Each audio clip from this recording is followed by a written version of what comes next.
용산이 심각 진술에 왜 수사 외압 의혹 검증되된 경찰청장 청문회. 자, 경찰청장 조진웅가 조지웅가 뭐. 이 사람 청문회 하는데 이게 지금 터져버렸어요. 자, 내용은 대한민국의 세관 직원들이 마약 밀매 조직의 밀수를 도와줬다. 자, 경찰이 수사로 이거를 밝혀냈어요. 인천 세관 직원을 수사하던 경찰이 중간 수사 결과 브리핑, 언론 브리핑을 앞두고 있었습니다. 근데 위에서 갑자기 브리핑 보도자료에서 관세청 빼라. 여기서 많이 본 장면이에요. 그죠? 박정원 대령의 언론 브리핑을 막았던 그 장면하고 똑같은 장면이 연출이 됩니다. 자, 그래서 외압을 받았다 이 얘기가 터진 거예요. 전 영등포경찰서 형사과장 백혜룡 경정이 최혜병 사건의 박정원 대령과 똑같은 위치에서 똑같은 행동을 했습니다. 이 백혜룡 경정이 당시 상관인 서장, 영등포경찰서 서장으로부터 용산이 심각하게 보고 있다는 말을 들었다. 청문회에서 이런 말을 한 겁니다. 자, 언론 브리핑을 앞둔 작년 9월 당시 영등포 경찰서장 김모 총경 이 사건을 용산에서 알고 있다. 심각하게 보고 있다는 말을 들었으며 브리핑을 연기하라. 야, 이거 진짜 어떻게 이렇게 똑같지? 똑같아요. 머릿속이 하얘지는 느낌이었다. 용산 대통령실에서 괘씸하게 보고 있다는 얘기로 이해했다. 자, 생활안전부장, 생안부장 조병로 경무관이 전화를 걸어와 외압성 발언을 했다는 설명도 합니다. 이거는 이미 알려진 그거죠. 백경정에게 용산을 언급했다는 의혹이 제기된 김총경, 영등포 경찰서장은 지금 어디서 무엇을 하고 있는가? 대통령실에서 근무하고 있더라. 자, 조국혁신당의 정춘생 의원이 김총경이 올해 초 대통령실로 파견됐다. 김총경이 용산을 언급한 것과 대통령실로 간 게 연관성이 있다고 보느냐라고 물어보니까 백경정님이 연관성이 충분히 있다고 생각한다. 자, 김총경은 용산 언급한 적 없다. 자, 똑같이 흘러갑니다. 최혜병 사건하고 똑같은 구조예요. 조병로 경무관, 외압은 아니었다.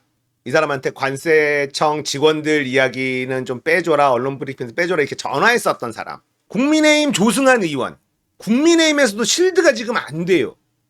개인적 인연을 가지고 계급이 낮은 사람에게 전화한 부분에 대해서 잘못했다고 생각하냐?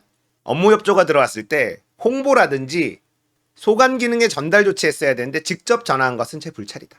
예, 국민의힘에서도 피해 실드를 치지 못하고 있는 상황이다라는 겁니다. 자, 국민의힘에서 이런 질문을 한다. 그래도 어느 정도는 인정하고 넘어가자. 이런 식으로 간다라는 건 이게 최혜병 사건처럼 커지는 게 두렵다는 겁니다. 근데 이것도 커질 가능성이 저는 충분히 있다라고 봐요. 조 경무관이 외압 아니었다. 백경정도 세관 관련 언급하지 않겠다. 기자 브리핑 과정에서 질문이 들어오면 언급할 수밖에 없다. 이렇게 얘기했고 백경정은 당연히 외압이었다고 생각했다. 이 조병로 경무관이 누구냐면 이종호가 승진시키려고 했었던 사람이잖아요. 마약 수사를 하고 있다가 세관 직원이 국제 마약 조직을 도왔다? 어디 정도까지 경찰이 파악을 했냐면 마약 조직 운반책들이요. 마약을 가지고 이제 들어오잖아요. 근데 수화물을 우리가 늘 통과시키는 거기에다 올려놓은 거예요. 그러자 이 관세청 직원 중에 마약 조직과 연루된 직원이 놀래가지고 부랴부랴 뛰어와서 그 수화물 통과하는 데서 그거를 내려서 다른 루트로 이렇게까지 했다는 겁니다. 거기까지 경찰이 찾아냈어요. 그래서 이거를 보고를 합니다. 이 백경정님이 보고를 해요. 백혜룡 경정이. 경찰청장이요. 잘했다. 칭찬합니다. 아주 잘했네. 그래서 브리핑하고 이제 추가 수사한 다음에 검찰에 넘기려고 하는데 갑자기 조병로라는 인간이 이걸 방해를 하는 거예요. 그러다가 언론에 알려지니까 이거 언론에 알려지면 안 된다라고 또 막 읍소를 하고 막 이런 녹취록까지 싹 다 나왔잖아요. 이종호가 승진시키려고 했었던 바로 그 사람. 그렇다는 건 김건희 라인이다라는 거예요. 근데 이 사람이 막았다는 게 이제 알려졌단 말이에요. 언론을 통해서. 그래서 경찰청장이, 윤석열이 꽂은 경찰청장입니다. 경찰청장이 빡 돌았어. 그래서 이 조병로의 징계 결정을 내리고 인사혁신처에 올립니다. 근데 인사혁신처에서 불문처분. 이게 징계가 막혀요. 그리고 지금 심각한 사안이 뭐냐면 그렇게 된 상태에서 세관 관련 수사가 멈췄습니다. 기자들이 취재를 해보고 이렇게 해보니까 관련된 세관 직원들 핸드폰을 싹 다 바꿨어. 수사가 멈춘 상태에서 증거인멸이 막 일어나고 있는 상황이에요.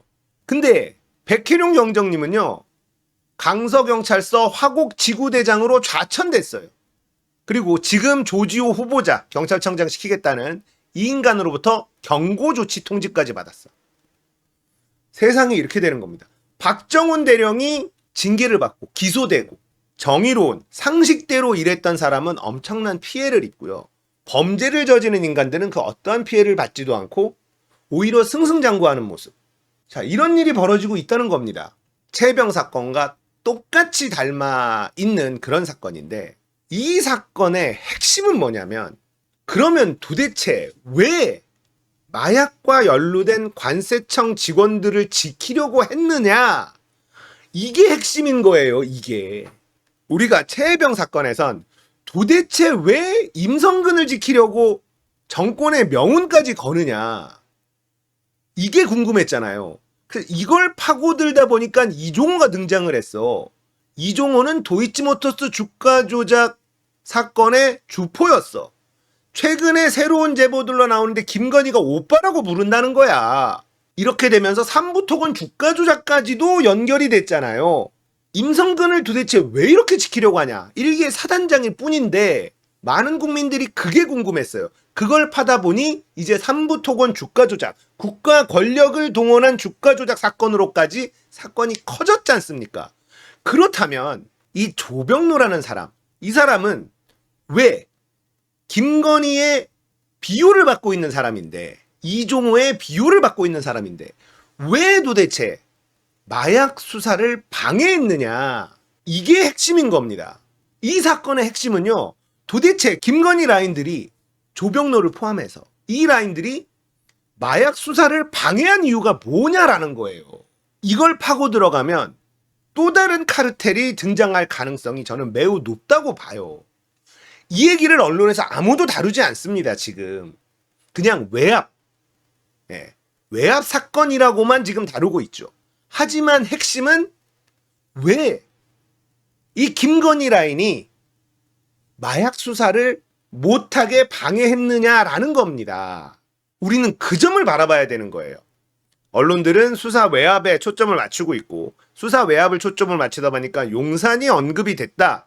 자, 용산이 왜 수사 외압을 했느냐 여기까지만 나와 있는데 핵심은 임성근을 왜 지키려고 했지? 라는 궁금증서부터 출발한 것처럼 마약 수사를 왜 방해를 했지? 그러면 여기에 도이치모터스와 연관 있는 무엇 아니면 삼부토건과 연관 있는 무엇 이런 게 등장할 가능성도 배제할 수가 없다는 겁니다. 이게 다 김건희 라인이라는 거예요. 결국은 이 모든 일들의 꼭지점에는 김건희가 있다. 이게 핵심인 겁니다. 그래서 우리가 어떤 사건을 바라볼 때 곁가지에 너무 매몰되면 안 되고 핵심을 바라봐야 된다는 거죠. 그래서 저는 이 사건이 게이트화될 가능성이 매우 높은데 결국은 이 사건이 최혜병 사건과 만나는 지점이 있을 것이다. 그게 삼부토건이 됐던 도이치모터스가 됐던